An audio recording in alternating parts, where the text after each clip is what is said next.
The global economy is going to be in recession, maybe even depression. We are at a break point where globalization is collapsing and the demographics of so many countries are turning. We've always known, demographically speaking, that this was going to be the decade where the old economic model of globalization was going to fail. We've always known it's coming. The COVID epidemic sped things up, and Ukraine has put in a hard stop. So we're there. This is the year it's all breaking down. Something to keep in mind.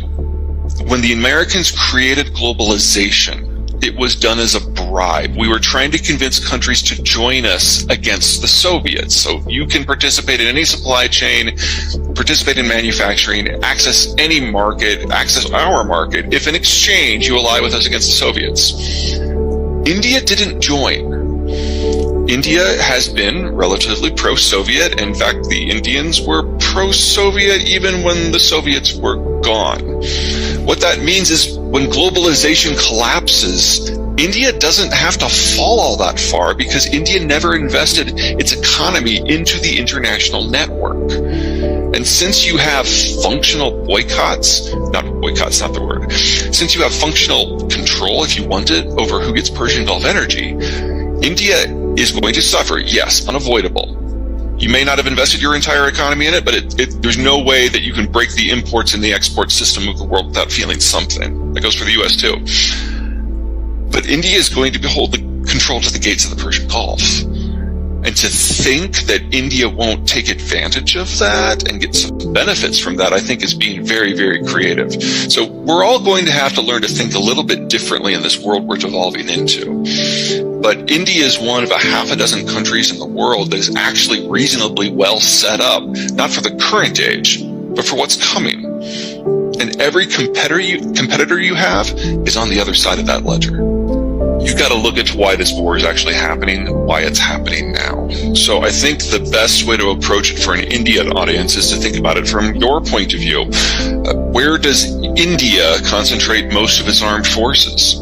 In Punjab, because you have a land bridge between populated India and populated Pakistan, and that is a security threat. Well, Russia has 9 Punjabs. And unfortunately for the region, the people who live in Russia's Punjabs are not Russian. So the only way that Russia feels it can be secure is to expand out until it reaches these bridges, these gateways to its core territories, and then hunkers down its forces in the gap just like you do every single day. It's just that they have to do it at 9 places, and that means occupying a number of countries with a combined population that is greater than Russia's. So Russia can never be like the United States. It can never be like India. It has to be more like Germany, where it has to have a forward-positioned military stationing policy simply in order to give it what it feels is the minimum necessary security for it to exist. And in that sort of environment, it is very aggressive because from the Russian point of view, this has to be done, and it has to be done now. The Russian demography is collapsing, and this is the last time that the Russians are going to have a sufficient number of young people to attempt this sort of effort. So 2 things from this. Number 1, there will be no peace talks that matter because the Russians aren't interested. And second, Ukraine is not the end of the story. The Russians are going to push past Ukraine into a number of other countries to their west, which is going to generate a conflict with NATO at some point. And we can talk about what that's going to look like. We can talk about what the NATO countries are doing to try to stop it. But this is what's at stake here. We're talking about the Russians needing to get under their thumb at least another 140 million people. The first 50 million just happen to be Ukrainian.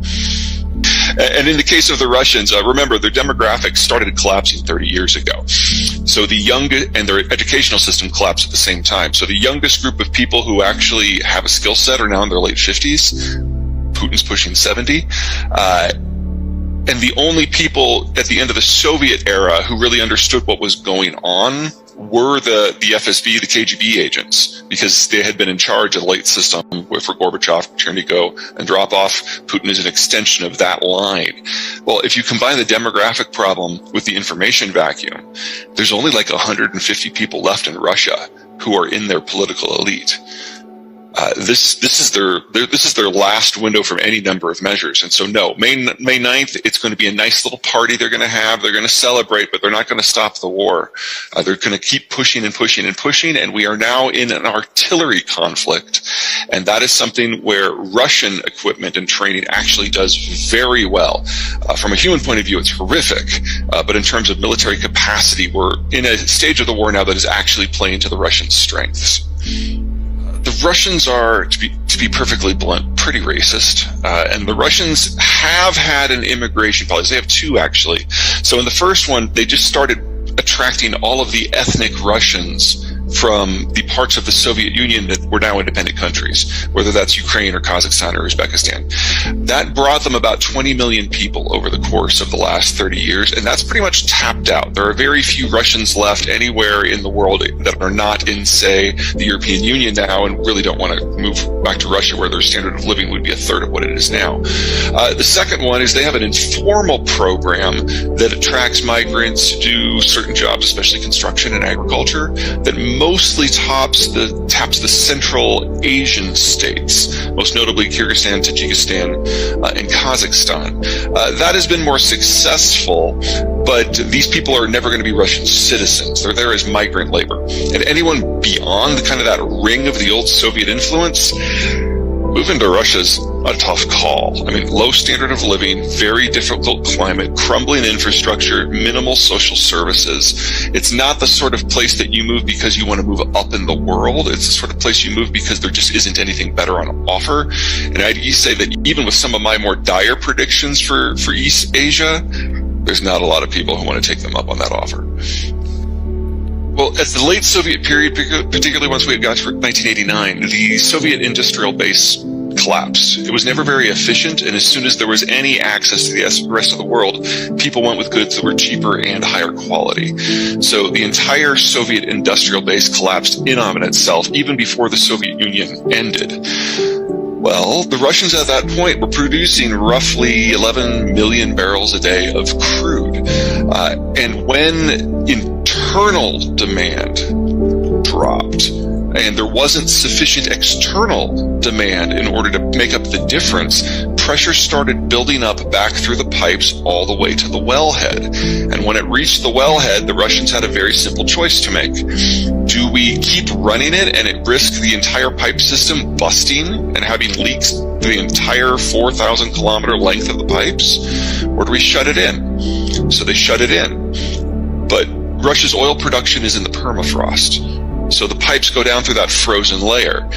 As long as the liquid is moving, that's not a problem. But once it stops, it starts to do what liquids do under pressure and expand a little bit, and it busts the rivets and it busts the pipes.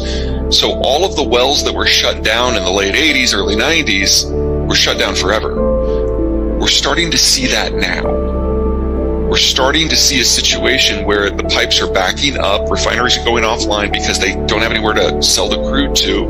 No one's picking up their crude at places like Novorossiysk on the Black Sea. And very soon, certainly within 2 months, the Russians are going to have to shut in production. And that production will be gone for decades, because the last time this happened in 1988 to 1992, they didn't get it back up online until this last December. So one way or another, the world is going to have to get used to 4 to 5 million barrels per day of less Russian crude later this year. I mean, the Russian income is absolutely going to tank, but I would argue that we were already there. One of the features of the new sanctions programs is the Russians have a hard time spending whatever hard currency they earn. They can't do it through normal means. They have to get physical cash and transfer it. And doing that for imports that come in the numbers of, billions of dollars a month, that's difficult. So the Russians are already facing that cash crunch, even with oil still coming out. I'm far more concerned about the broader international implications for us having the largest oil interruption ever.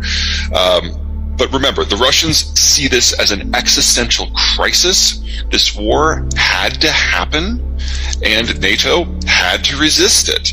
So I don't want to say anything like it's going according to plan, because that's not what I'm after here.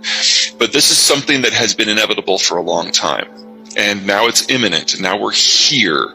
And for the Russians, it's not about money. And if there's one thing that binds all the Russian citizens together. It's a celebration of privation.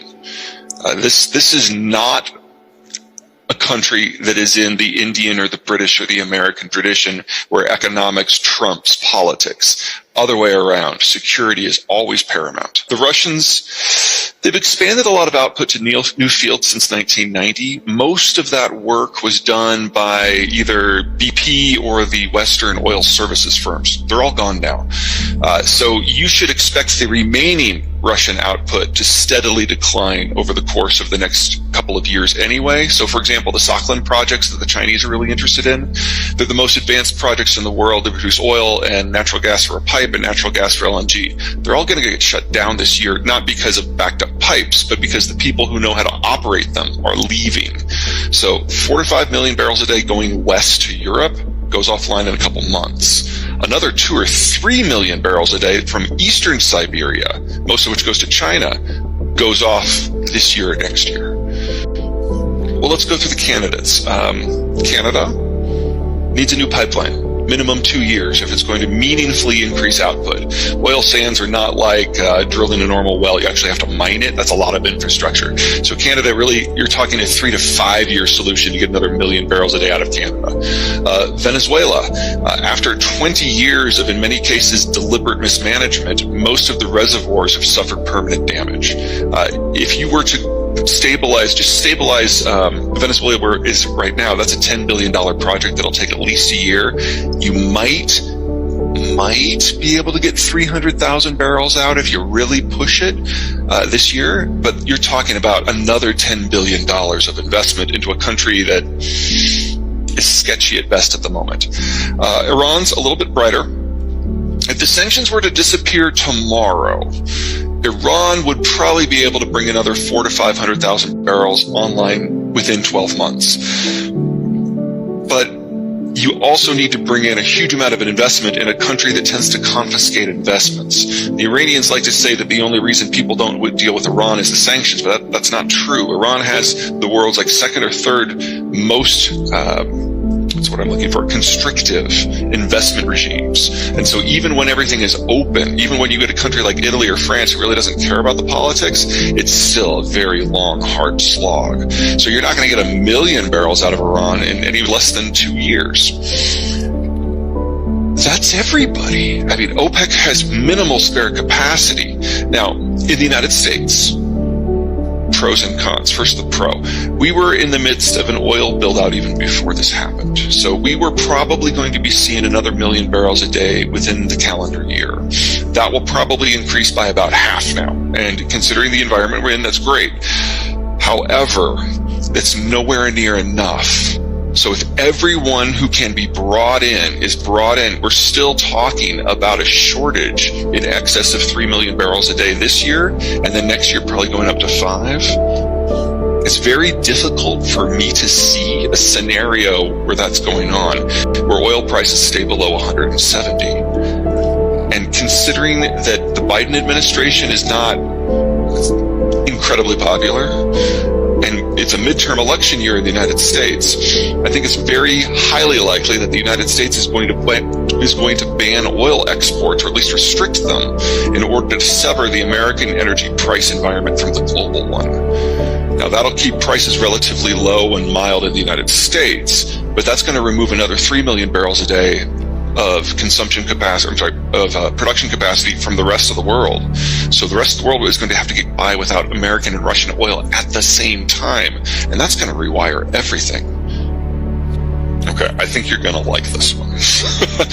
Okay, so if the Americans are going to remove themselves from the global energy market, the Europeans are the ones that in the short term are facing the biggest problem, because all that Russian crude that was going west is crude that they used to use. So the Europeans are going to have a very simple choice. I mean, they can petition the United States for a little bit of help, and the U.S. will send refined product to try to take the edge off of it, but it won't be nearly enough. The Europeans are going to need an alternate energy source, so they will go south. They will start interfacing with their former colonies throughout the African continent and making sure that those flows go north to Europe instead of east to Asia. The next country in the kick line is India. If there's minimal Russian crude and minimal African crude and minimal North American crude, all of a sudden India is looking at a global shortage that is greater than total Indian production. But India is the closest major country to the Persian Gulf. And any tankers that leave the Persian Gulf have to sail by India to get to East Asia. In that environment, India is the only country in the world with the military, economic, and political capacity to interface with the Persian Gulf from a point of strength. So I think it's going to be very easy and very necessary for India to go to Kuwait and the Emiratis and the Saudis and arrange a direct transfer deal. So prices will probably be uncomfortably high. That's going to be unavoidable, but you're not going to have a problem with actual supply. That's going to be for countries further east.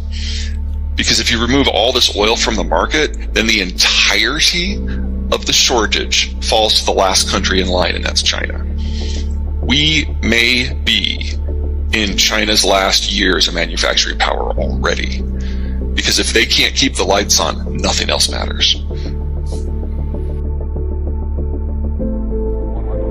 At this time, passing 070 for 140, looking to RTB, linking via SEPCO.